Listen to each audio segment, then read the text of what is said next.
Good evening, everybody, and welcome to episode number 20 of the Whitey and Wills Sports Show. Today is Sunday, January 30th, and the NTC tournament is in the books, and so we're going to have Kurt Becker right back on the show for another week. We thought, now, Kurt, I promise that we're not gonna try and make you do this every week. Okay, we're not going to put that kind of pressure on you, but I felt like we left a lot on the table last week. We don't want to take up too much time on any given week, but with the NTC tournament still fresh in our minds, and especially after an Altamont victory, we just thought, well, I'll bet Kurt would be willing to come back on and talk a little bit more. So Kurt Becker, back on for a second week. Thanks for joining us.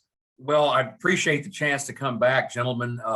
You know, Dustin, I'm ashamed to admit that as an Altamont graduate, I was not in attendance on Saturday night for that championship game, and I've not really been publicizing that fact a whole lot. And I can tell you, I've regretted not being there. Altamont's a charter member of the National Trail, and this was the 86th annual tournament. And this was the 7th time in history that an Altamont team has won that event. And so of those 7, 4 of them came right off the bat back in the late 30s, early 40s in the early years of the tournament. So, I love the fact that Cody Rinker, who coaches St. Anthony, who finished runner-up, St. Anthony has won, literally, they've won it 24 times, and they had won 4 years in a row coming into this year. And I love the fact that in the post-game interview, Cody Rinker said, look, this is something that never gets old. This is something that we never take for granted at St. Anthony. And I think that says a lot for the respect that these schools have for that tournament. Yeah, it was, it was for all of our talk last week about how anything could happen in this year's installment of the tournament up until last night, on the final day. The seedings pretty much ruled out. You got the number 1 and 2 in the championship, 3 and 4 in the third place game, and so on. But it was Altamont's day, and really they controlled that game from the word go. Got a little dicey late. That 4-point play for St. Anthony, that I believe, did that make it a 1 or a 2-point game late? That was, you kind of wondered if the momentum was slipping a little bit for Altamont, but ultimately Jared Hammer made some big free throws down the stretch, I thought, and tournament MVP Mason Robinson had a good second half, and Altamont hung on. They got the job done and looked solid doing it. It was a good championship game. Based on the play-by-play, and I listened to the premier broadcasting radio broadcast, Greg Sapp and Matt Robinson. And one of the things that pleased me as an Altamont fan, I've always said, if the kids from my alma mater go out on the floor and they play a good, solid game, at that point, win, lose, or draw, I'm happy as a fan. And based on the play-by-play, it sounded like that Altamont played a pretty sound type of game. They had a slight rebounding margin. They hit their free throws, especially down the stretch in that fourth quarter. And I just love the fact, one of the things I like about Class 1A basketball in our region here in Effingham County and across central Illinois, I love the fact that we've always had coaches that stress the fundamentals. And it pleases me to see a game where Altamont was able to win, not really doing anything flashy per se, but they got their rebounds, they sank their foul shots, and just kind of played a consistent, solid game and was able to pull out the win. Kurt, one of the things you touched on there, and Dustin mentioned it as well. I mean, I was watching it online last night. I've been over there. I was over 3 times this week, and to be honest, maybe the first time I've been there since I sat on the bench at D-Town, and it's not a lot has changed.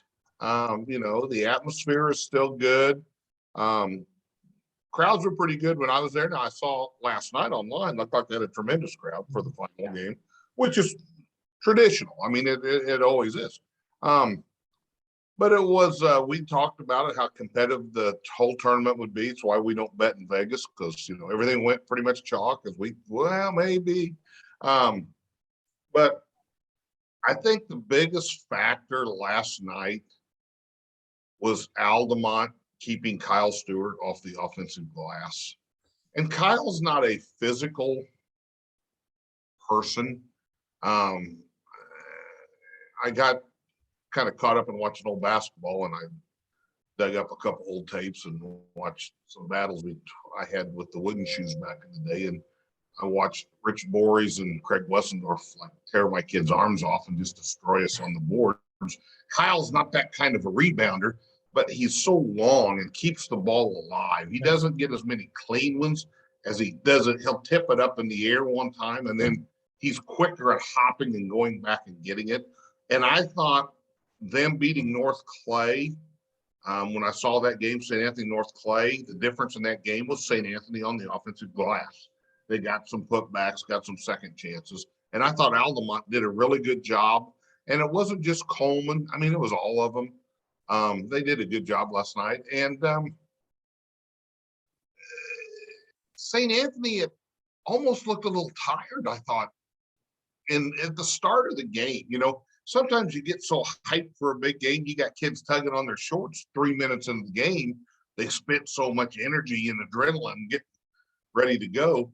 But they just looked a little fatigued early, and I think Altamont looked fresher to start the game. And, it's that old adage, who's going to punch who in the mouth first? And Altamont come out and punched him in the mouth, and St. Anthony answered, and then Altamont kind of answered right back. And it was like St. Anthony never answered that second salvo. And then they hung, and then Altamont got it up to double digits, and then St. Anthony made the run to get it back.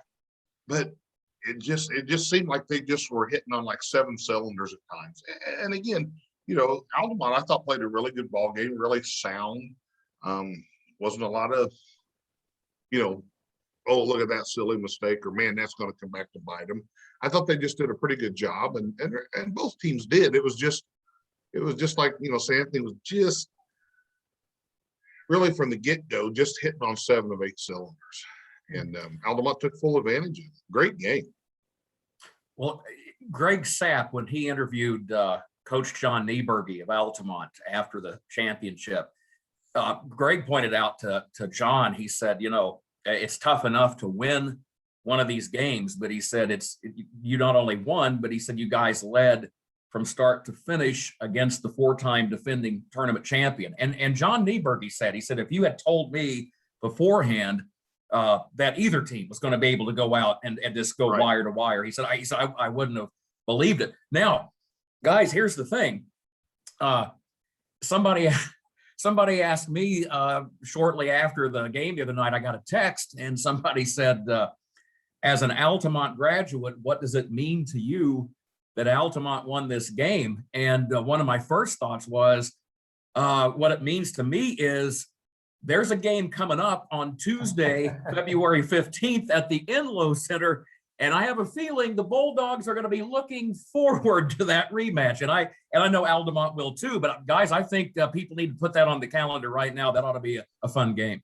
I would imagine the calendar has been circled. And it's always, they play the last week. They did when I coached in it. It's a case where, everyone thought, oh, St. Anthony's down this year. And I think Cody's done a tremendous job, because at Thanksgiving early, they struggled. And he's incorporated some younger kids in the rotation. He's done some other things. Other kids' minutes have shrank, but they're more quality minutes now while they're in there, I guess is a good way to put it. And they're playing with confidence. And you think about it, he's got, a freshman and 2 sophomores on the floor a lot. Mm-hmm. Yeah. And I think, and then Altamont, I think, was kind of a prohibitive favorite. And, there was other teams, but I'll tell you what, those Final Four, not to take anything away from anybody else, but those Final Four, if they were spaced out correctly, we'll all be playing in regional championships. Unfortunately, that may not be the case, but I was impressed. Those Final Four, I thought really, really played well. I really did. And the games were good too. I mean, I don't want, I mentioned the seedings holding, but you look at the two championship semifinals, they were decided by 3 points or less. Yeah. Well, Altamont beat Windsor Stew Straws, the 3 seed, 49-45. And St. Anthony had to hang on by the skin of its teeth, 45-43 over North Clay. That was the 1 versus the 4, of course. And even Altamont Neoga was a pretty competitive game, another low scoring one. That was Altamont's opener. St. Anthony didn't have too much trouble with St. Elmo Brownstown in its opener, but really you're looking at semifinals that could have very easily gone the other way. Low scoring also, sometime somebody who likes to look at these kind of things will have to look and see where the average points per game in this tournament ranks as far as ranks historically, because and even games that got off to a quick start sometimes would just kind of hit a spot where all of a sudden it would just drag. And I don't have a great bit of analysis as to why that was, but you did see while the games were competitive, they were not track meets. If you guys want I can give you one stat regarding the low scoring situations that we saw. So far, I've only looked up the champion, but I can tell you that Altamont is the first team in 70 years to win that tournament without ever scoring 50 points in a game. Wow. So I take it that you were paying attention and we're at least thinking the same thing then, that these games are not not exactly astronomical in the scoring. I agree. And one of the things I like is right now you look at the coaches that we have in this conference, and I think we do have a lot of coaches that are very defensive minded. We've got some old school coaches, as the saying goes. Guys, the one coach, it's always fun seeing all the coaches there and hearing the interviews throughout the week. For sentimental reasons, I always get a kick out of seeing Bob Lockhart there. And of course, he coaches Windsor, Stewarts, and Strasburg. Man, this is a guy, he was a football star at Milliken. He was a multi-sport athlete in the early 70s at Shelbyville. If memory serves, I think he broke a number of records as quarterback during his time at Milliken University, and then ended up moving into a role as a high school basketball coach. Of course, he coached at Effingham, Sullivan. Mike, I know you're quite familiar with Bob, and you've seen a lot of his games over the years. He's also has a skill as a karaoke singer, just so in case Bob happens to hear this. So now he'll be mad at me, but no, I coached with Bob when he was at Effingham. And he's mellowed. I will say that he's mellowed. But just, we talked about the first quarter of that third place game, North Clay and Stu were just kind of a track meet for a little while. Bob comes out, goes to his zone, slows them down, slowed the whole quarter down really, because North Clay's possessions were a little longer then, and just kind of slowed everything down. But then I'll tell you what, from the middle of the third quarter, last 2 minutes of the third quarter through the middle of that fourth quarter, that was the best stretch of 6 or 8 minutes of basketball, most exciting in the tournament. I mean, it was old school. It was back and forth, bang, bang, bang, bang, bucket, bucket, bucket. And, kids making tough shots, good plays. It was just really fun to watch. Well, you guys had talked a moment ago about, we're getting pretty close to the end of the regular season, so it won't be long and we're going to start regional play. And I think that Windsor Stu Strass, I think Strasburg is a host site for a Class 1A regional this year. And this is a team, they're like 19-5 now. And they had a solid week in the tournament. They're going to be tough in the regional no matter what, but especially if they are playing at home, this could get really interesting. Bob, I found a quote. Sometimes I like to jump online this time of year, and I go to newspapers.com and I'll just start entering. I'll enter, the name Bob Lockhart in the search field, and I found where many years ago, a former player of his at Sullivan High School was interviewed, and the guy said, "Oh yeah," he said, "Bob was my high school coach," and he said Bob's parents owned and operated a funeral home at the time, and he said we used to joke that Bob's practices were so brutal, we thought he was trying to drum up some business for his mom and dad. Yeah, I remember back in the day, Bob one time when he was at Mattoon had won the semifinal game of the Charleston Holiday Tournament. That's back when you played the semifinals in the afternoon, the finals at night, and then went to Mattoon for a walkthrough and was so geeked up, pulled up and parked right by the front door at Mattoon High School, and forgot to shut his vehicle off, and it idled for an hour and 15 minutes while they did their walkthrough. So, but he also coached in yoga for just a little bit too. I think those are some pretty lean years for Neoga in terms of athletes in the program, but he did spend a little. But Bob does it for the right reasons. I mean, he loves to coach, and he's good at it. He really is.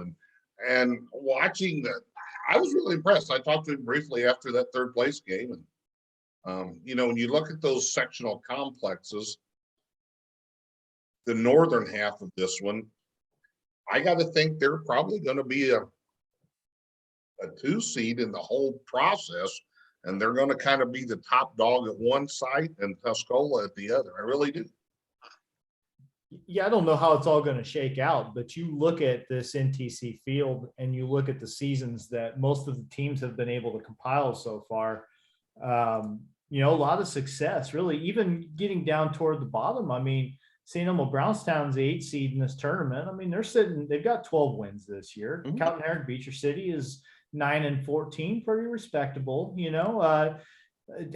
There's and you look at North Clay, they've got honestly the worst record out of anybody at 9-14 also, but you look at who they've played and what they've done, without some key players and how they looked in the tournament this week. And you start to realize that I think some schools from this conference are going to be involved in some very important and hopefully entertaining postseason matchups. Yeah, in that other half of the sectional, you've got Altamont, you've got St. Anthony, you've got North Clay, you've got South Central, you've got Sisney, who's pretty good, and there's somebody else I may be missing. Diedrich. So you've got all those teams in another half going to be split into 2 sites. At some point, there's going to be some really, really good semifinal games in some regionals in that half of the bracket. There really is. I want to take one step back too and just clarify, like mentioning low scoring games. I don't want that to sound like a criticism of the teams necessarily. I don't want it to sound like I'm saying the basketball is not good, because then you kind of touched on it, that there are coaching decisions that sometimes go into that kind of thing, changing up the kind of defense and stuff like that.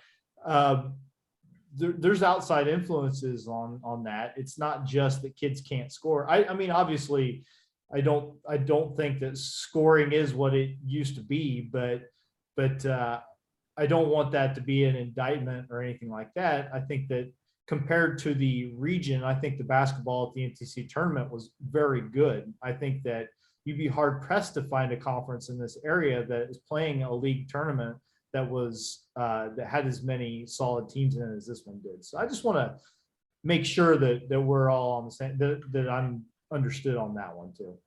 I agree, Dustin. And I think it's one of those things that any of us who have followed high school basketball in this area, that have followed the tournament over the years, if nothing else, it's just a point of interest that jumps off the page at someone who's been watching the games and have been observing. And I think it is noteworthy when you see something that hasn't been done at the tournament literally in 7 decades. But I agree wholeheartedly. It's certainly, as you said, it's not an indictment of playing styles or of the players themselves. In fact, I was chatting with Greg Sapp earlier today, and we were talking about the aspect of the low scores throughout the week. And Greg said, you know what? He said, playing basketball in the 40s, meaning in those 40-point ranges, can really be a lot of fun. And I agree. In a way, it often builds a lot of drama because the points are so tough to come by. Yeah. Your margin for error gets so tight. Exactly. Well, and it makes any stretch where a team will rattle off like 3 or 4 straight possessions where they score, it'll make it that much more important, and you never know when that's going to come, or you can look back on the whole game after it's over with and say, well, that was a turning point, where maybe if a game's in the 80s, it's a little harder to do that. So yeah, I mean, it's fun in its own way. And listen, I've seen enough Ron Reed coach games in my life to understand that game doesn't have to be in the 70s and 80s to be well coached, well executed, and well played. But I do understand if a person's more watching casually, they just want to see the ball go in the hole. So they might think that a certain gameplay is a little less entertaining. And I do understand that, but And I like the games in the 70s, 80s, because I needed margin for error. So, that's why I like them that way. And it is. And this isn't an endorsement to say, oh my gosh, we need to get on the shot clock bandwagon, because that's not the case. Teams aren't coming out holding the ball. Are they being selective on offense at times? Yeah, and it's kind of twofold. I think that goes to the defense being played, obviously, number one. And I think kids you could almost count on one hand the pull-up jump shots from 18 feet to 12 feet taken in the tournament. Yeah, that's a lost art. That little jump shot is gone. It's a rarity. You see, it's all about that arc out there, or going to the basket and hoping they're going to call a foul so I can go to the free throw line. And I think that's, unfortunately, the game has morphed into that a little bit. And it was nice to see some nice pull-up jump shots taken in the tournament. Well, and also I mentioned that the 4-point trip that St. Anthony had late in that championship game last night, and that came on the heels of a turnover where Altamont seemed like maybe they were trying to slow things down a little bit and run a long possession, and that tightened the game up to the point where I think it forced them to just go back and play again. And it might have been the best thing that happened to them, quite honestly. I mean, at the time, it probably seemed like, oh my God, this is, this thing's crumbling around us. But I do think that sometimes you play a whole game for 3 quarters, you do things a certain way, and then you get down in the stretch and you're trying to just protect that lead. And kids will make the adjustments sometimes, but sometimes it just takes them out of their comfort zone. And so I think you might be able to argue that, again, that was actually a positive for Altamont. They just had to start playing their game for the rest of the way. I was texting with gentleman during the game last night. We were both watching it online, and we both commented at the same time. Altamont cannot stop trying to score. Yep. And I made that mistake once, and it still haunts me today. Unless you do that all the time, every day in practice, and have done it in tight game situations, it's just a hard thing to do. And it's hard then to turn that switch back on if you start doing it too soon. So, yeah, I think you're right, Dustin. I think maybe that kind of was like a wet towel thrown on Altamont, and then they snapped out of it and then went on a nice little run after that. Yep. Now, Kurt, you mentioned St. Anthony having won this tournament. You say 24 times, is that right? Correct. And, yes. And you and I are both guys that went to NTC schools that were not St. Anthony. And I think we can both attest that it means an awful lot to kids playing for a team to knock them off in a championship game, doesn't it? There's no question. St. Anthony, they have been one of the standard bearers for high school basketball in Effingham County and the surrounding area for many, many years. I go back and I look at the benchmarks that St. Anthony sat along the way. You go back to 1956, and they were the first national trail team to ever reach a Sweet 16. And then in 1978, they were the first national trail team to ever reach a Final Four in postseason play. Of course, a few years ago, they won a Class 1A state championship. And I've always said that I appreciate what St. Anthony has done and continues to do for the reputation of the National Trail Conference and also Effingham County basketball. But you're right, Dustin. With that being the case, then that means that the other teams in the conference, it is a point of pride if you can step up and beat a St. Anthony team. You know, St. Anthony is one of those organizations, you go back and look at their history, and even when they're having the so-called down year, it's usually a year that most schools would love to be having. So there's no doubt. It really, I think, has got to do a lot for the confidence of a team. If you can say you've beaten St. Anthony, you know you've beaten a well-disciplined, well-coached ball club. And I think this year is another example of that. I mean, you look at St. Anthony's overall record, and it's, you know, it's a little bit above 500, but you dig a little deeper into that, and you kind of look at like Mike said, that they've had to, you know, on the fly, figure out some roles for people. Didn't have a ton of experience coming back this year. Played a good schedule. So it's a good team, you know, quality team, excellent coach. Lot of good things to be said for being able to knock them off. And by the same token, that game last night doesn't leave you feeling like there's any way that it could go completely differently when they meet up. For if things go the way they probably will go, that's a game that could decide the regular season championship when St. Anthony and Altamont get together. There's a little work left to do. I don't want to count anyone's chickens for them before they hatch, but where the standings are right now, it shapes up to be a huge matchup all the way around. Well, yeah, no, go ahead. One thing when you were talking about that, Kurt, back when I coached, I felt teams in the conference got more worked up to play us than they did T-Town. I really did. And you know, T-Town's dominance at that time, you know, especially during the Crawford years, all the way through, but during Kenny's years may have been, you know, as dominant as any time you're ever going to see. And I really did. I felt like, you know, I'd see especially that last year, we'd go somewhere and be in a dogfight for 3 quarters, and then that team would play T-Town 2 weeks later, and T-Town beat them by 40. And I'm like, now come on, we're the same. You know, we had 3 dogfights that year, and I'm thinking, why are people not, you know? And I know there's a lot of factors there, obviously, but it just always seemed to me that, and maybe that was just me trying to say, hey, that's why we're not beating people by 30 or 40 as often. But yeah, it just seemed strange. And, you know, St. Anthony, I'm starting to wonder if this current season is going to shape up somewhat similar to the 2014 year, because Altamont had beaten St. Anthony in 2014 in the NTC tournament.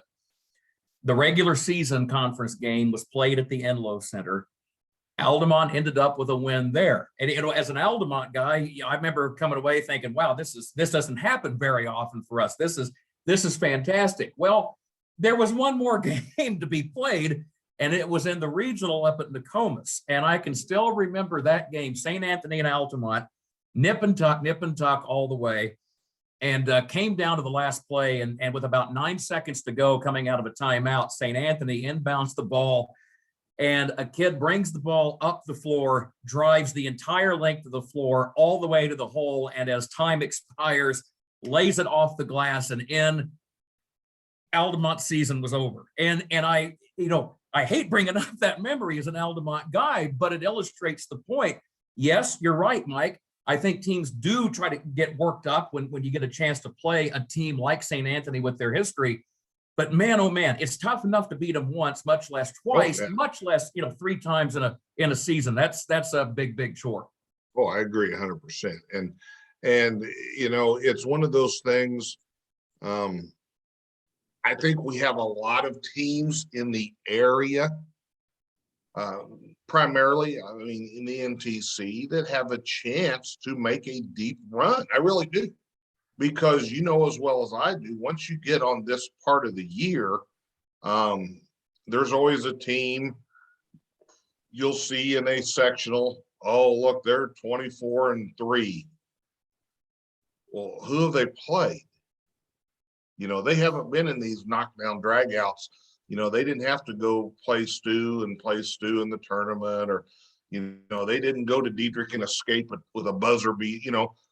A lot of teams don't get tested as often as these teams are being tested within the conference, let alone they all, for the most part, they all play a pretty decent non-conference schedule.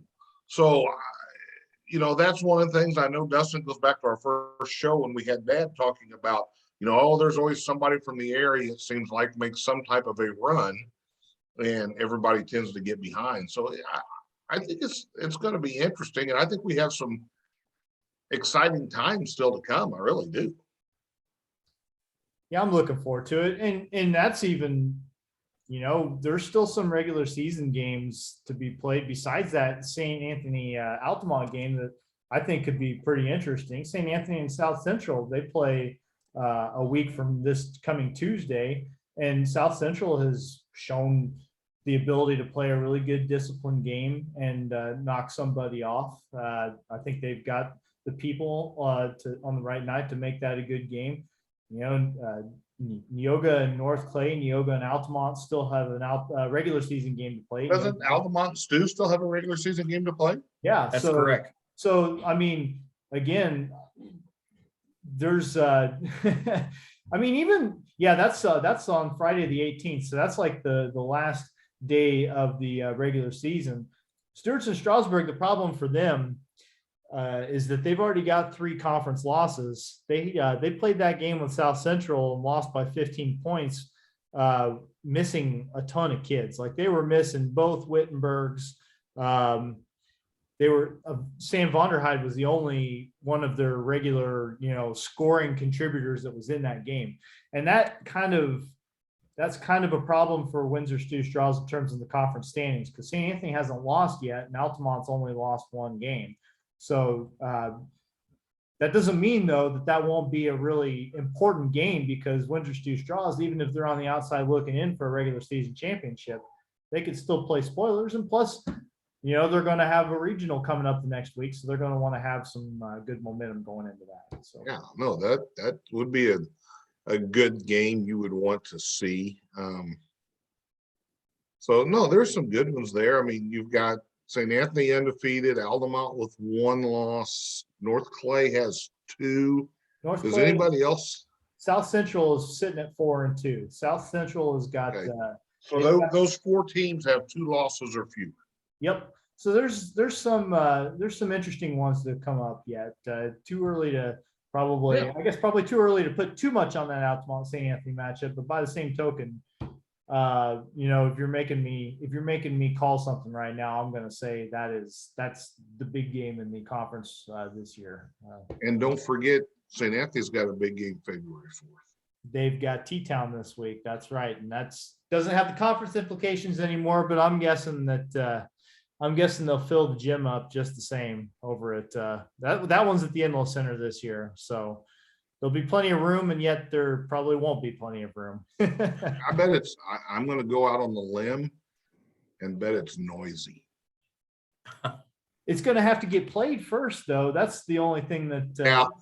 Right now, my wife says I can't use that 4-letter word snow anymore. I've been talking about it for 3 days, and I'm just going to tell you my prediction. Of course, I picked the Rams and the Chiefs today, so that tells you how my predictions sometimes go. I will say they won't play that day. Yeah, they may play. Yeah, and I don't know. They can't play the 5th because one of them already has a game that day. That one may get postponed. It's happened before.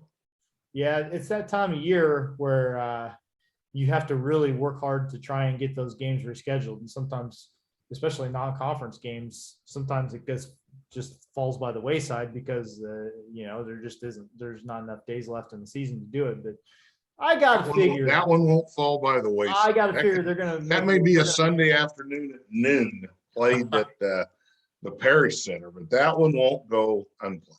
Yeah.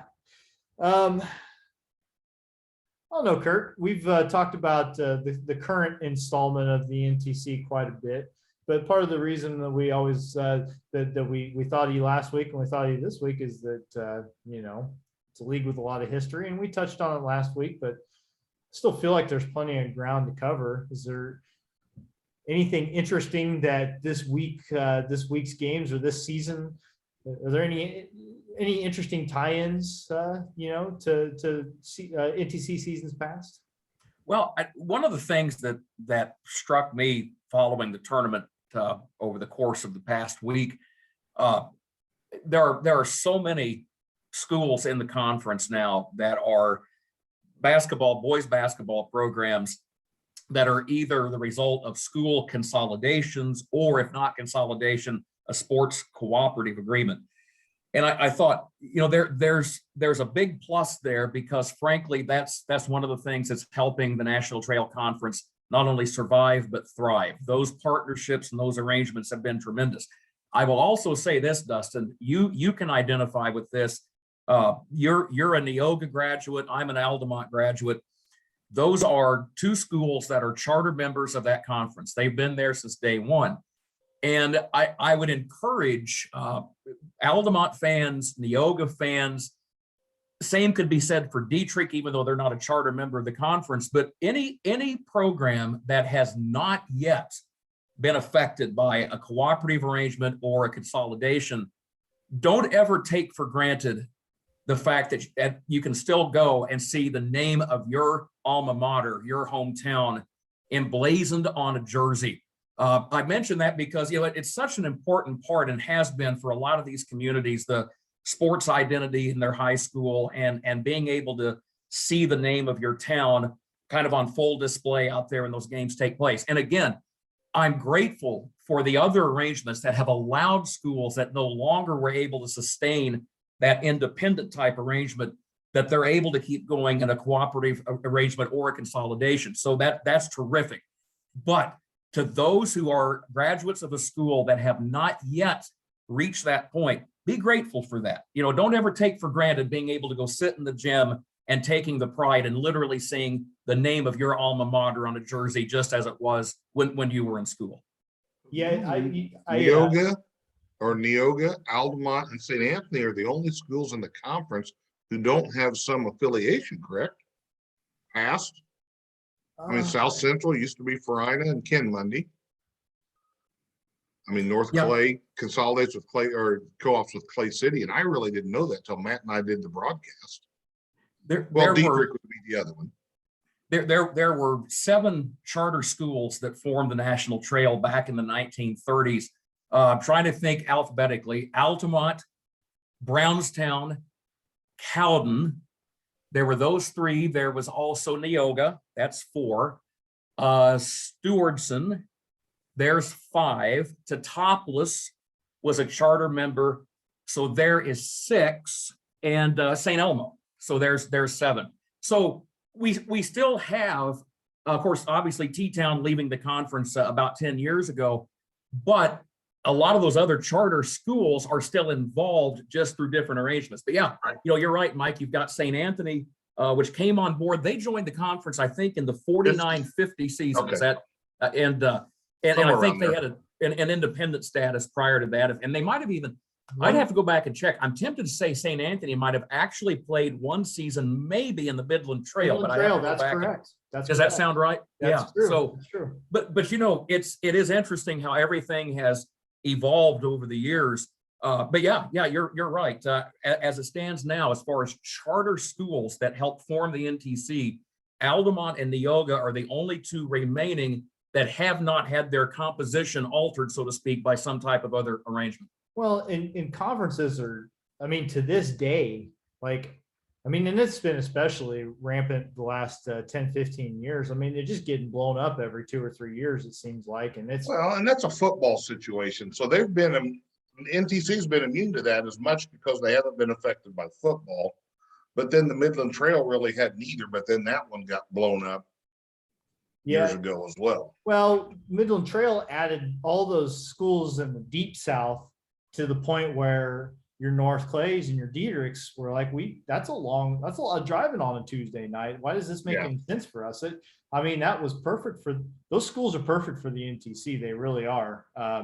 It's been a godsend to bring them on because I don't see any situation where things don't continue this way for as long as they want it to, you know. I mean, I don't have a crystal ball. I don't know what public school situation is going to be like in the state 20 years down the road. But as far as the things they can control, very stable, you know, and something that I think a lot of schools in terms of scheduling stuff would kill to have that sort of stability year to year.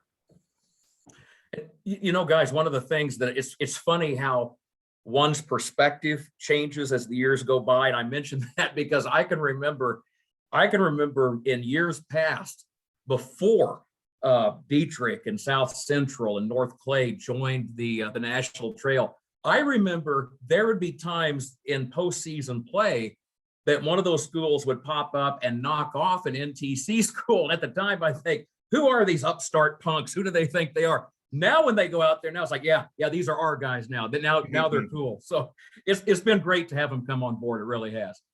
Yeah, I mean, and Dietrich was, of course, the first one to come in, and that felt as natural as anything because I think most of the NTC schools played Dietrich throughout the course of the season anyway, and so it just felt right. And they've been, I guess the other thing is that they've just been so good for the conference since they've been in, you know, representing well in various sports, really bringing up the reputation of the league as a whole. It's been very, very positive. I made a big mistake though, gentlemen, because I was texting with Matt Robinson and we were texting about Josh Zink, the North Clay coach, and what a good job he does. And I told Matt, I said, you know, I don't know if you'll remember this, but when Josh played high school ball at North Clay, he has often said that the biggest game he had in his career was that regional championship at Dietrich, where North Clay gave number one T-Town a pretty good tussle, and T-Town won, but it was like a 5 or 6 point game. I say I made a mistake bringing that up because the text I got back from Matt said, thanks a lot. He said, Josh and his teammates ended my high school career in the game before that. So you got to be careful when you bring these historical points up. I mean, hey, I had somebody ask me a question because, you know, Cody has won 4 in a row. I think is what he'd won. Somebody said, oh, well, he's probably got the most championships of an NTC coach. I said, no, I would assume that belongs to Mr. Crawford. If memory serves, I think it does belong to Ken Crawford. And I'm wanting to say that Ken, the Totopolis one, I believe it was 16 National Trail Conference tournament championships during Ken's time at T-Town. And he was there 20. He started 82, I believe. That's 82, right. 81, 82 was his first year. There. And his last season was 06, 07. Yeah, so 06, 26 07. seasons. Yeah, 26 seasons, 16. That's not a bad percent. Not too shabby. You know, he must have had good assistants back then or something. There you go. Absolutely. And I saw Kenny over at the tournament a couple times too. I know he was there watching some games. No, he goes around and watches a lot of basketball in the area. He really does. Jumping back to the subject of conference upheaval, I guess, uncertainty. Kurt, do you ever, at any point in the history that you can remember, has the NTC ever really has there been rumors flying around? Like, I mean, I just don't feel like it's ever even been talked about for the most part. The schools that are in are pretty much in, you know, like it seems like it's never even been a thing that we've had to worry about. I think that's the case, Dustin. I remember when T-Town withdrew. I mean, that was one of the few times as far as a school that had decided to withdraw. And we talked about that last week, that they certainly had their legitimate reasons for doing that. But the conference has been fortunate to have a lot of schools over the year that have been committed and pretty stable in the way they look at things. And I include T-Town in that. Look, you can't penalize a school that was involved from the early 1930s. Keep in mind, the conference actually started in the fall of 32. The tournament didn't come along till a few years later. So it's hard for me to fault a school like T-Town. They were there at the outset in 32, and they left at the end of the 2011-2012 season. That's a pretty darn good commitment in and of itself. So yeah, the conference has always been fortunate to have schools on the whole that want to stay committed.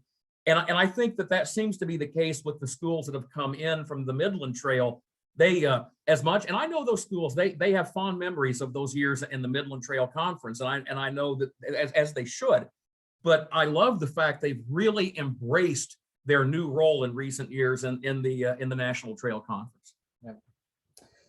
I think one thing I wanted, Mike, we should, jumping back to modern day 2021, 22 NTC, the AllTournament team. I think we mentioned that Mason Robinson was from Altamont was the MVP, but I'm going to go ahead and read the list just to make sure we mention them all, because Altamont also put Noah Klimpel on the AllTournament team, and those are your 1 and 2 leading scorers from Altamont all season long. Noah, I think Noah's got the slight edge on Mason, but they're basically, 1A and 1B on that team. You had they put Kyle Stewart, and they put Croy. They put now I'm blanking. Craig Croy on there. Logan Fleener and Dakota Widener from North Clay. And we've talked a lot. We made Logan Fleener our Attaboy winner a couple weeks ago. And you talk about being able to score from all parts of the floor. Logan can do that and scored a bunch of points in this tournament, probably the leading scorer in this tournament. So a well-deserved honor there. Samuel Vonderhyde, Austin Wittenberg, both of Windsor Stewarts and Strasburg. Keenan Wilshire and Spencer Johannes from South Central. Pacey McClure from Neoga, and Bryce Booty from Diedrich. So those are the kids who got on, and no, I got no quarrels with any of it. I think no, the Vonderhyde kid, that's the first time I'd seen him play. He just gets his hand on so many balls around the basket. He's got soft hands, and he knows where it goes when he gets it. I was really impressed with how he played. He can step out and shoot the perimeter jumper and do some things. But yeah, of the kids I saw in the tournament, he's probably one I hadn't seen that really impressed. I'd heard this, okay.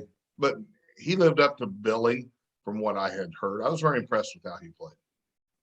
And one quick note, guys, from that list that Dustin read, 2 of those players are actually repeats from the 2020 tournament. Of course, the tournament took a 1-year hiatus with the pandemic in 21. But Dustin had mentioned Pacey McClure from Neoga and Keenan Wilshire from South Central. They both made the AllTournament team in 2020. So congratulations to them on being repeat members of the team. So Fleener Robinson will be back. How many other kids will be back? You're asking me to know all their years. Well, I just thought, I thought you were a wizard. That's okay. I mean, Keenan Wilshire's got to be a senior, because that kid looks like he's about 26 years old. First of all, I'm not sure how they're working that out to still have him out there. He doesn't seem like he have any eligibility left. You don't often see a high school kid with the same kind of beard that I've got. Well, that's just like my daughter's when we were watching Diedrich North Clay. She goes, Dakota Widener's got a full beard, Dad. I said, well, no, I can't do that. But yeah. Let me, it hasn't been that long since I was in high school. I can tell you it would be intimidating to go out there against that. That's a couple 3 baskets in your favor when you're setting the lines just by the intimidation factor. But I think your point stands. And even kids that didn't make the all-tournament team, I mean, very impressed with the young the Westendorf kid from Diedrich, the freshman. The freshman from St. Anthony's Fair. Oh, yes, there's two right, freshmen that showed you. I mean, yes, he won the game. He hit the bucket that really won the North Clay game. I mean, and that's a freshman inside 2 minutes taking a big pressure three and just burying it. Yeah. When you're down 2, I think they were down 2 at the time or down 1, and for a freshman to say, "Oh, I'll take it," that was huge. Yeah, and Westendorf kid, I saw him. I've seen him twice before the tournament. Very impressed with how he plays as a freshman. And then, like I said, you've got some sophomores. Rudeball Candy. There's some kids coming. And going back to Pacey McClure, that wraps up his career at the NTC. He's been a really strong. I mean, the constant for Neoga, and a lot of times just.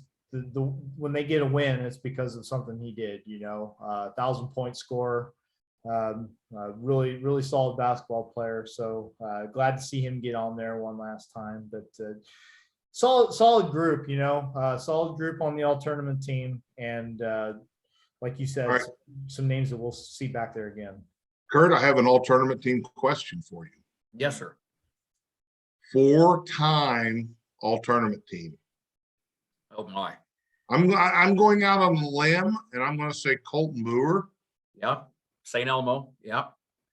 I sticks in my mind. He made it all 4 years, and I tell you, past him, I have not looked that up. I mean, I've got the list, but I haven't really gone back to check it a while. He does come to mind.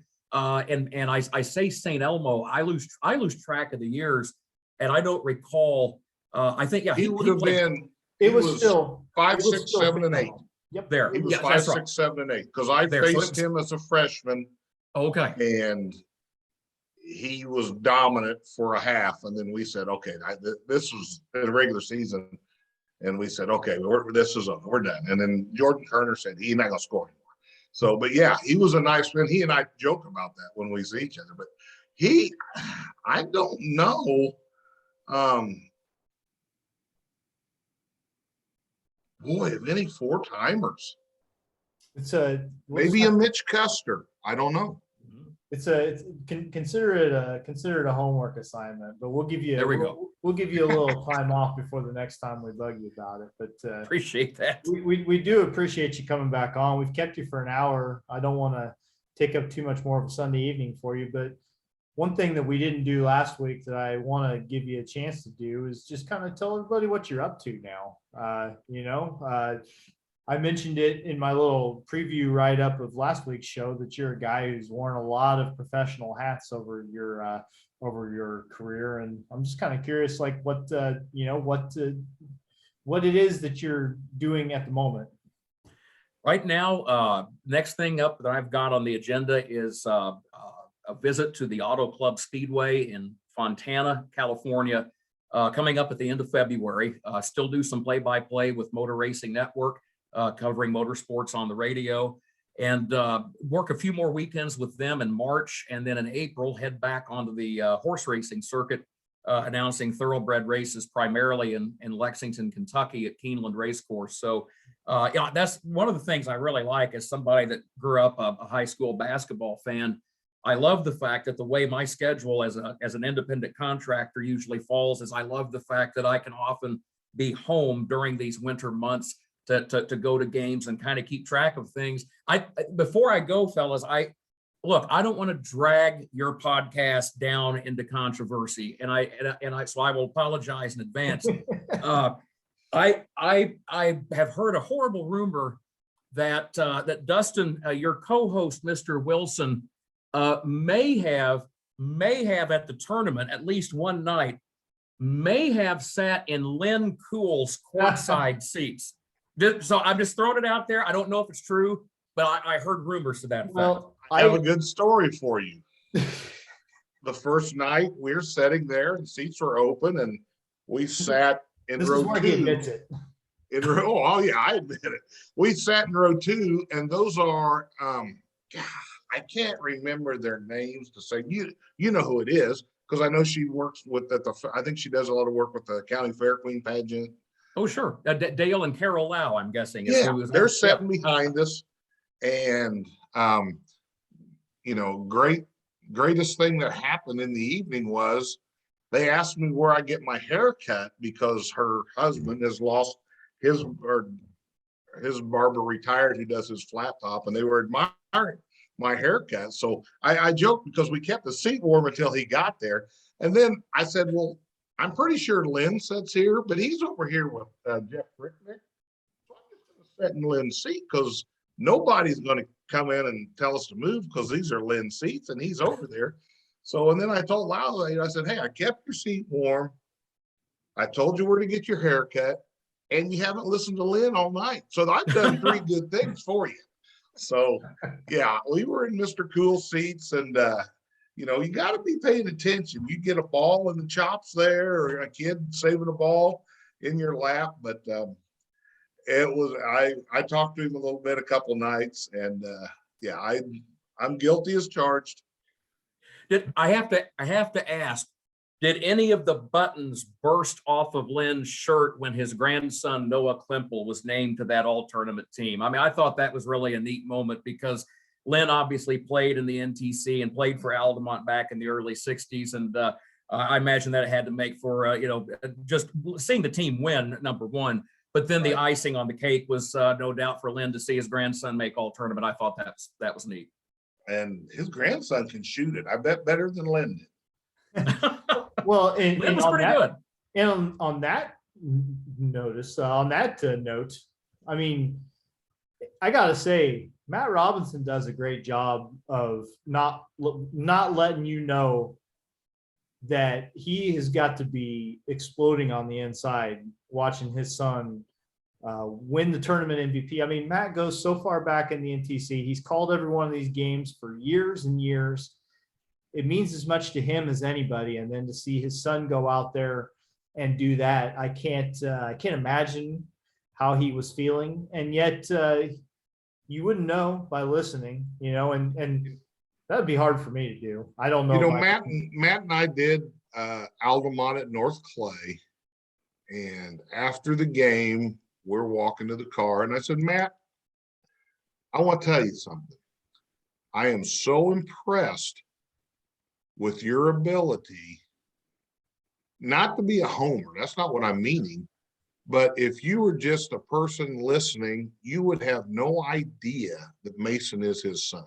Yeah. Now, on a dead ball timeout, when we're on a commercial, he may look at me and go, how was that not a foul? I said, but he'll also say, how can you take that shot? He'll and if he makes a mistake, yeah, I've heard him say it. And Robinson, came in, and that was kind of a sketch. He's not calling his son out, but he doesn't cut him any slack if there's something that goes on. And I'm impressed. I really am. It's he does such a good job of not letting his son is not just playing, but a major player on the floor. He had commented to me back right before the tournament got underway. I had said to Matt, I said, enjoy the week. I said, it's got to be especially fun to be able to work broadcasts where your son is playing. And Matt said it is, but he said, my goal for the week is to make sure that no one knows that my son is playing. And that absolutely speaks to his ability as a broadcaster and his objectivity as a broadcaster. And I heard unsolicited, I heard a number of folks throughout the week that commented. They said, just as you guys were talking, here's Mason out there and he's having big games and is the MVP, and deservedly so. And I heard a number of people unsolicited say, hey, you would never, if I didn't know Matt personally, I would not have known that Mason was his son. And that is very much to Matt's credit as a broadcaster. And I texted Matt after the championship. I said, okay, game over, broadcast over. Now celebrate with your son. It must just be something. It must be something about Altamont. They must just churn out those high quality professional broadcasters, because I know 2 of them pretty well, and respect the work that both of them do quite a bit.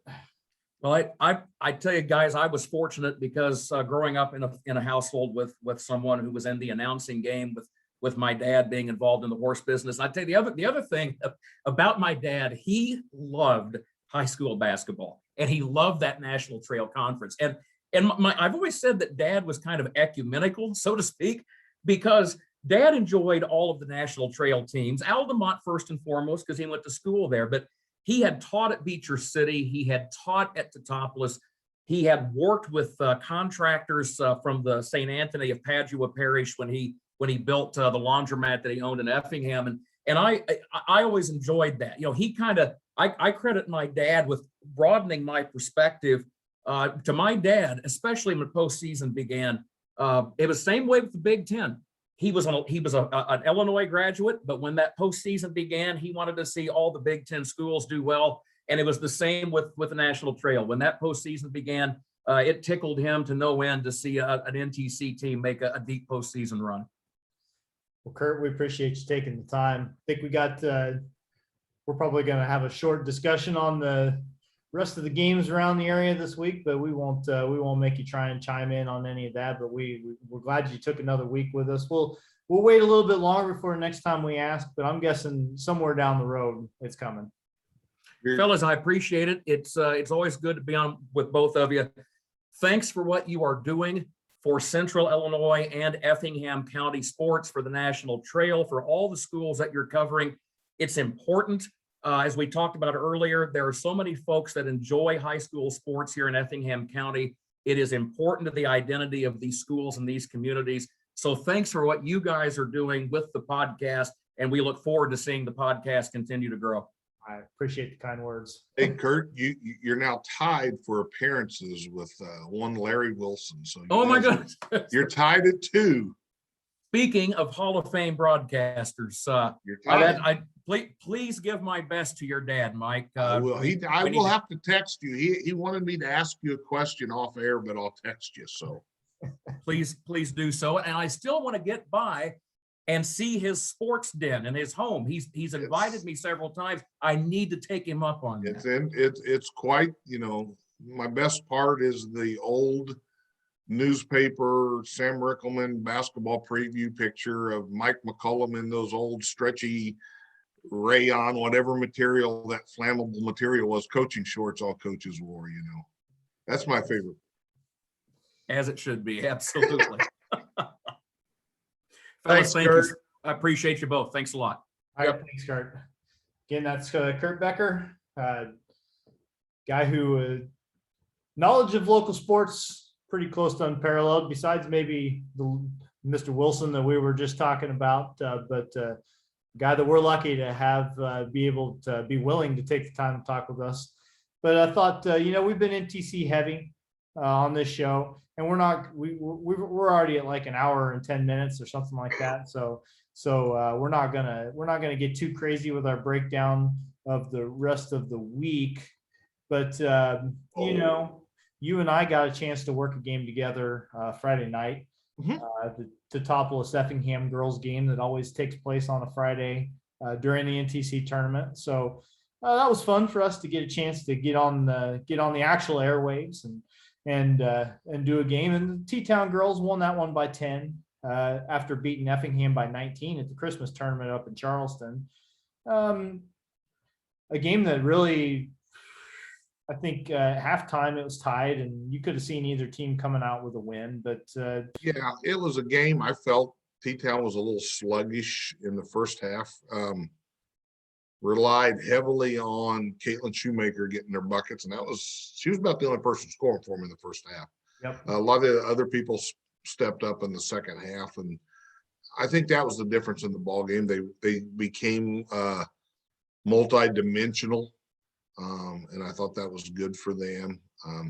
And then it just, Effingham hit a spot where they just had trouble scoring. I mean, T-Town did a good job the whole game, but I just felt like there was times, Effingham turned the ball over. I think they had 5 turnovers fourth quarter. I know Coach Schaefer mentioned it on the postgame show. Just some silly turnovers.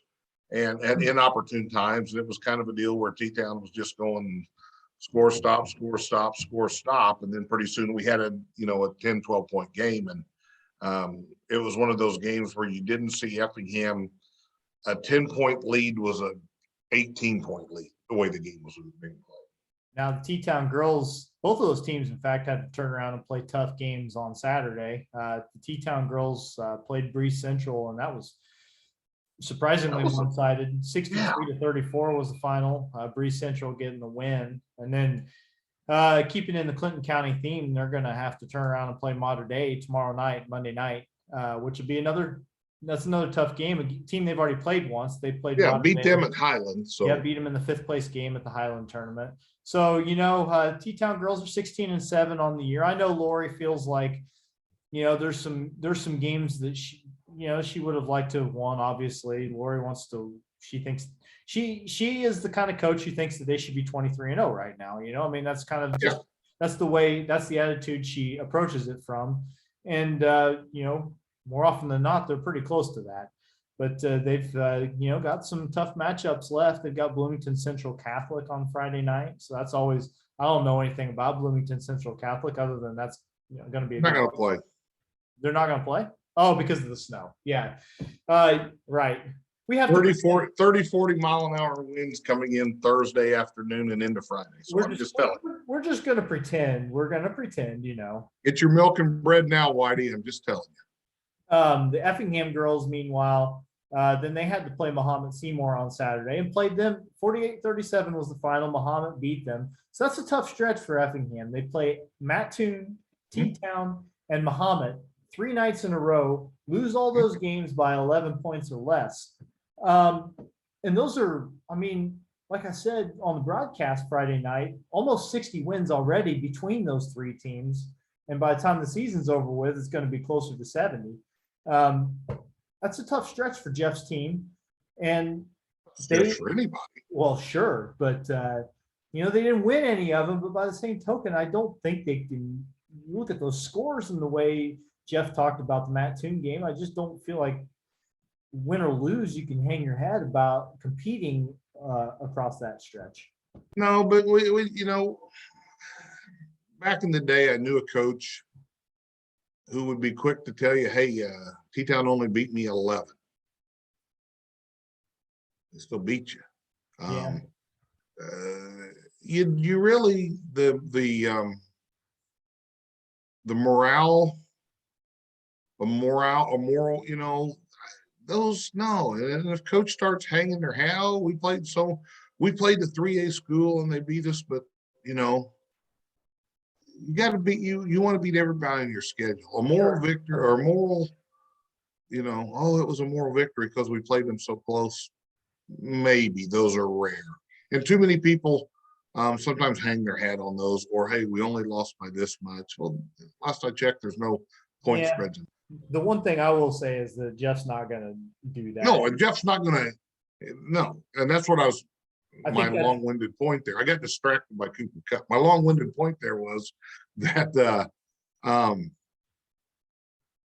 loss is a loss. Jeff doesn't care who it is. A loss is a loss. He's trying to win every ball game. You were distracted because the Rams just tied that NFC Championship game. Hey, no, you're ahead of me because it's still a 3-point game on my Roku. So they're getting ready to kick a field goal. I guess they make it.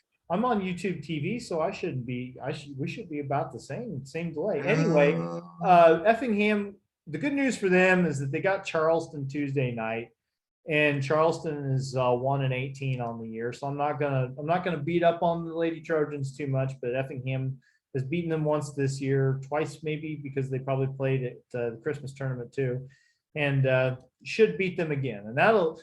But then you got to turn around and play Lincoln, Friday night again. Lincoln just got beat, I think, the other night. Yeah, Lincoln is a really solid team, but they have, they are 20-6. So, the Crowley girl's a really nice player. I saw her play last year on it. I saw some games streaming online. I've seen a few girls who are really, really good players. we just need to stop all the, oh, I think they're as good as Tyra Bustoff. No. Yeah, you can, No. I mean, you can maybe have that, I think you could have that conversation intelligently about Grace Nelson and Altamont perhaps, but we'll see. We'll see how she's too young to say it yet because Tyra Bust did it for 4 years. Okay. Mhm. You know, Oh, I know. and her teams, you know, went and played in sectionals. Right. Ran in. Well, and the biggest thing I think with anything, you know, oh, so-and-so, they're doing this, they're doing that. And the reason I look at what Tyra did after high school, you know, Sure. Yeah. she's now the all-time leading scorer. I mean, she became the all-time leading scorer in Indiana. She played a Big Ten. I felt like, oh, let's see how she does when she's guarded by some really quick athletic people all the time. Well, she did fine. Yeah. So I think that's you know, even Brittany Johnson was a Right. role player at Ohio State, and Yeah, she was a phenomenal player. I mean, at the time Brittany Johnson played, I mean, as good a high school basketball player as I'd seen in the girls' game.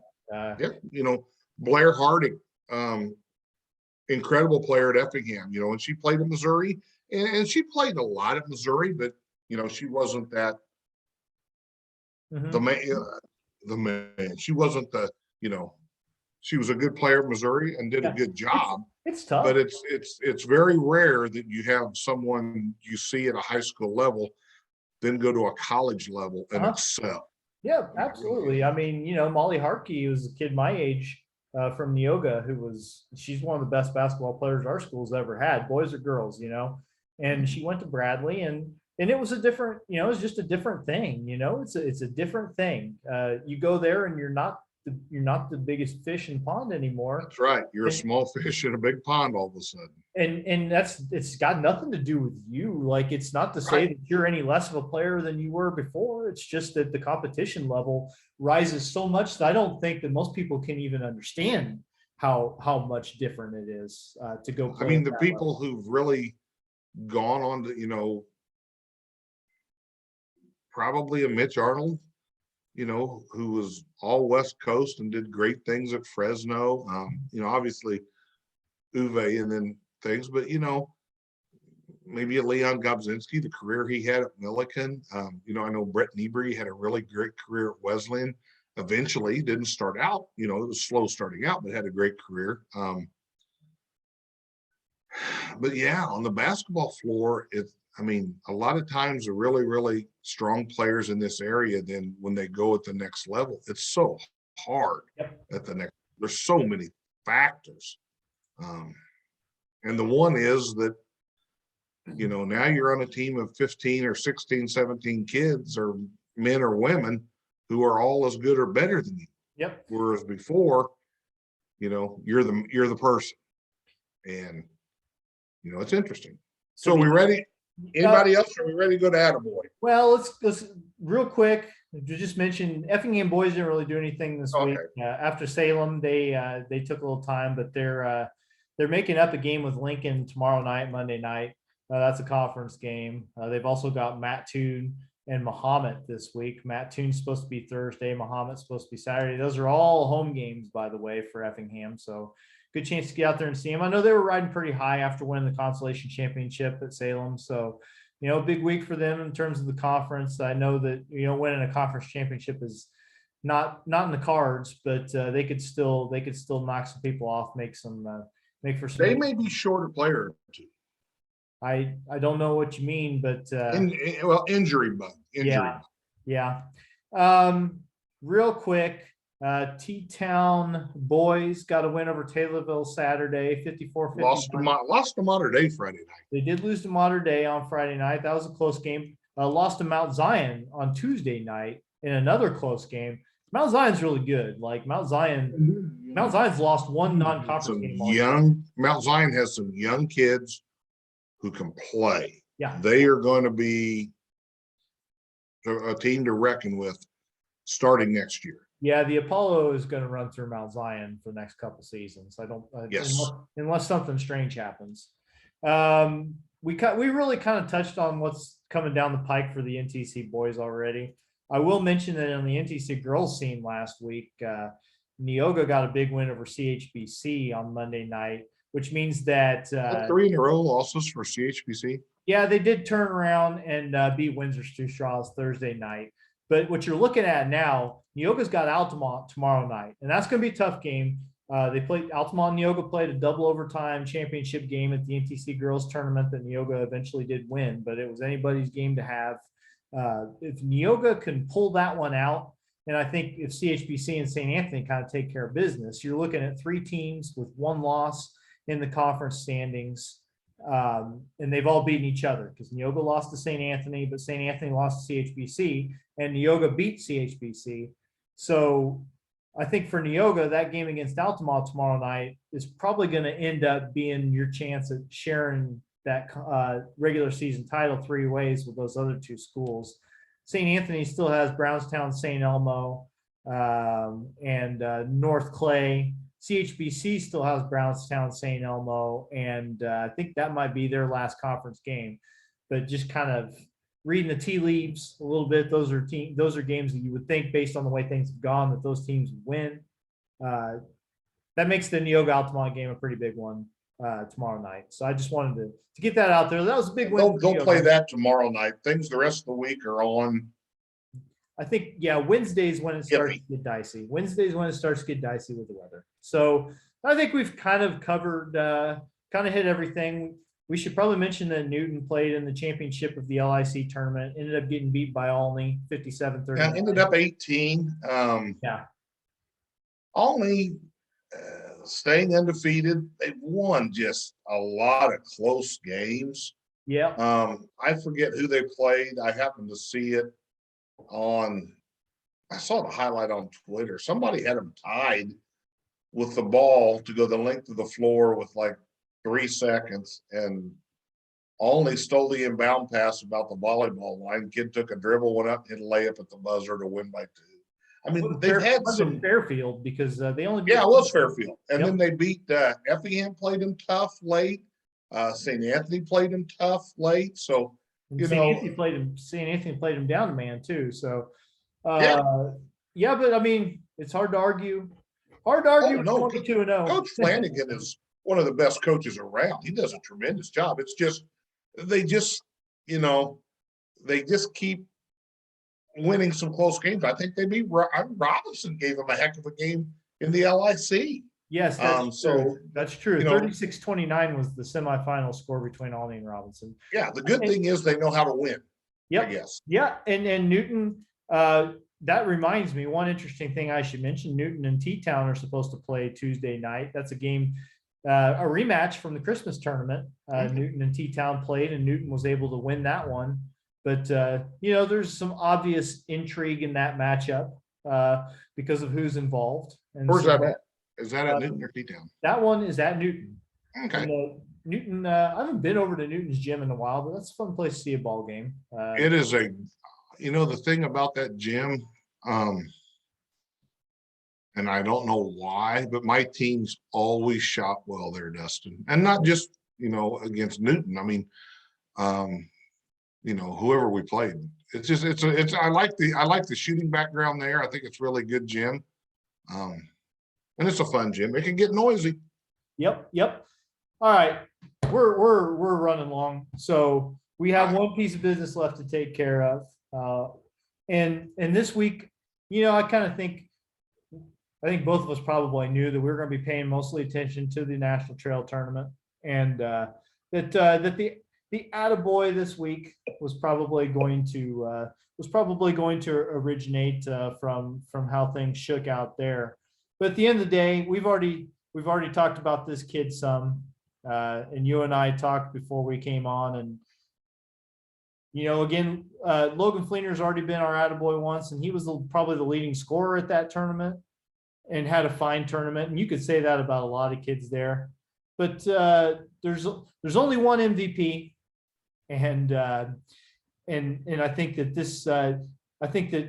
the second half that Mason had in that championship game was very instrumental in Altamont hanging on and getting the win. He hit the monster back-to-back threes. Yes, he did. Yes, he did. So for that reason, I think that it is only fitting that for this week, this one right here is going to go out to Mason Robinson.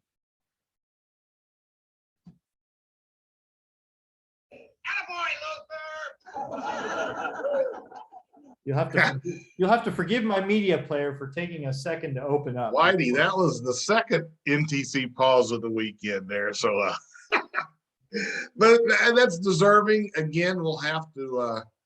I'll have to get verification that Mason doesn't share the award with his father. I mean, I don't want Dad to get a piece of pizza from his gift card. Just that's for Mason. And again, our Attaboy weekly is sponsored by Joe's and Pizza Man.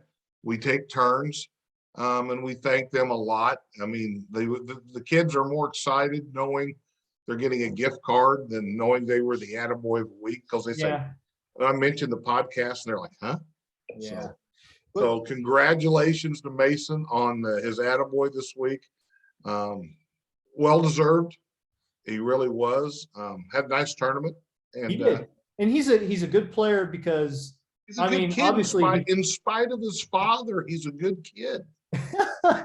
And he has been for a long time. I remember Mason tagging along to ball games when he was little and thinking, man, I can't believe this guy. I can't believe this little boy behaves as well as he does, because I fast forward. My daughter's finally old enough to come along and sit and be quiet, but it hasn't been that way for very long. So I've always been impressed with Mason. He's grown into a tremendous athlete, a very good baseball player, a basketball player who can beat you inside and out, athletic kid that can play any position on the floor. And he plays hard. Yeah, gets after it. So happy to give it to him. Matt, we need to get Matt on this show sometime, I think. And you can edit that out when I said in spite of his father. You can always because I'll hear that. Yeah. Matt will say something to me about. We can use this as leverage to get Matt on the show sometime. Okay, there we go. We gave your kid the Attaboy. You got to come on and spend some time with us and talk about. Mason was at a game at our Christmas tournament, and I said, "Go up to hospitality." He was getting money from his dad to go buy a sandwich. I go because I was doing games at T-Town on the radio with Matt. I said, "Just go up to the hospitality room and grab something." No, and I'm like, no, that's just the kind of kid he is. So yep. Yeah. Well, congratulations to him. Thanks to Kurt Becker for joining us. Thanks to everyone who's hearing this and watching this for paying attention. I've had a handful of people, pull me aside at games here and there and say, "Hey, really enjoyed what you're doing." So yeah, I'm hearing that, Whitey. So tell your friends to watch, tell your friends to subscribe. If they've got a Gmail address, then our subscription spike slowed down. Yeah, they can. If they've got a Gmail address, then they've got a YouTube account, which means they can subscribe and pump those numbers up for us. We'd still like to get up there. So thanks to anyone who's paying attention. Any feedback we've gotten, it's very much appreciated. Glad that you're along for the ride with us, and we'll be back with you next week, Mike. And we got some good shows coming. I really think so. So I think we're going to have people are like, "Ooh, this will be fun to listen." And pretty soon it'll be time to start talking about basketball postseason. I'm looking for IHSA to start giving us some more information anytime now. So I think the seeding probably should start because they do it all online now. It's no fun. You don't go to a school and sit down with the coaches. And, I still remember my first seeding meeting as a head coach, sitting there with, because I think a lot of Kenny Crawford. And I'm sitting there with Ken, and it's he and I and Art Morris at the table sitting together. Oh, yeah, sure. I go a long ways back with Mr. Morris. A coach in them was kind of saying how his team's record was, well, we've had this injury and this and that. And I'm like, holy cow, is this how it goes? And then Crawford started, well, this so-and-so's been out. He's had a little bit of the, we've been dealing with the gonorrhea a little bit. He was just making fun of it. And this coach didn't know it. And I'm like, and Kenny would say this or that. I'm just laughing. And I still remember being upset in the meeting because I didn't understand. That was the first year of the sectional complex. And I got seeded 4th, and I thought I'd beaten South Central. How did they? And I'm going on, and I'm mad. And Kenny and Art are like, "Don't you understand it? South Central's going to be at Dietrich with T-Town. You're going to be at Cumberland with Neoga. You're not going to be at." I go, "Well, 1 and 4," and they go, "That doesn't matter. It's 1 and 2 are separated, and then it's geography." And I'm like, "Oh, okay." So, We'll see. a learning moment from Kenny and Art there. Well, again, that'll be something to look forward to as far as the basketball postseason. We'll have plenty to talk about. Mike's working on plenty of other people to join us, and so until then, Mike, have a good week, and hopefully the snow misses us, even though the forecast is not giving us a lot of hope. Hey, I'll take a break and blowing driveways off with our neighborhood snow blower next week. By Sunday, we ought to have them cleared off, I guess. Sounds like a plan. All right. Thanks, Mike. Take it easy. Hey, Whitey.